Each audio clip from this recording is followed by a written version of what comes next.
So this morning I actually got my puffy on, my nylon pants on.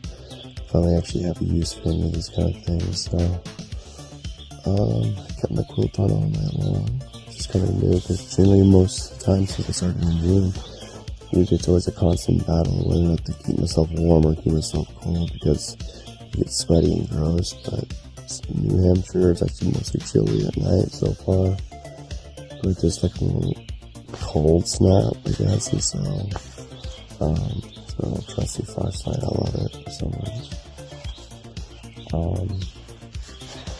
So I believe we have 19 miles to do today, and so then we're gonna stay at a tenting area, and then we have a Nero tomorrow, and then we'll resupply at this hostel, stay there, and then get ready for the weights the next day. So yeah, kind of sucked last night. I slept pretty well, I guess. Okay, but I knew I was on a hill. I knew it was a slant, but I thought I could find like a little spot where I wouldn't be sliding down a hill. But a lot of the stuff in my tent was just shifted and moving around, and so a little bit of a battle going on. But I'll keep in touch for that time. Well, Piggy asked me a question that might be a good thing to answer for people. Why do you bother staying at shelters if you're going to sleep in your tent anyways? The answer to that question is shelters generally on the trail generally have a privy. Now granted, I don't mind taking it up in the woods, but sitting on an actual toilet seat has its benefits. You can sit there in somewhat privacy and not have the wind blowing on you and things like that.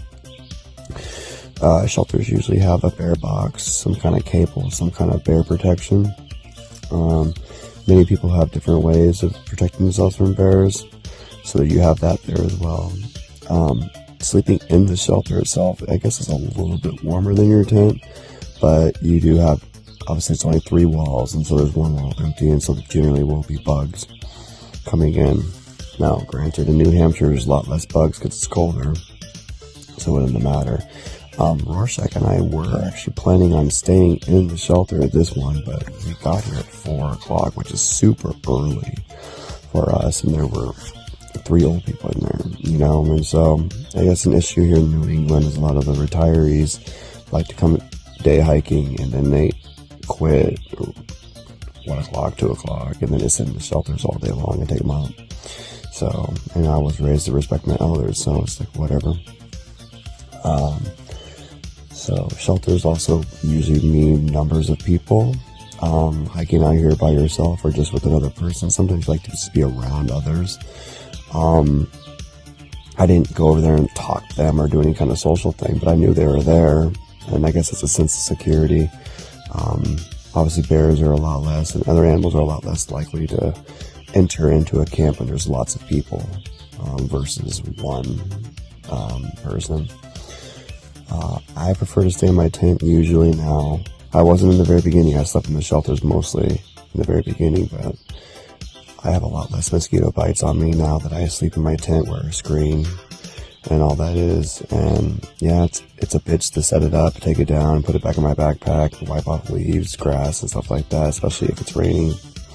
But I get bit a lot less, so there's that. Alright, we're on top of this tower, and it's very intimate in here. It's a sausage fest, but yes, sir. But we're trying to talk. What's your name, man? I'm Sully. What's your guys' Sully's good to be doing the Appalachian Trail soon. Yup. And we're giving a little bit of prep.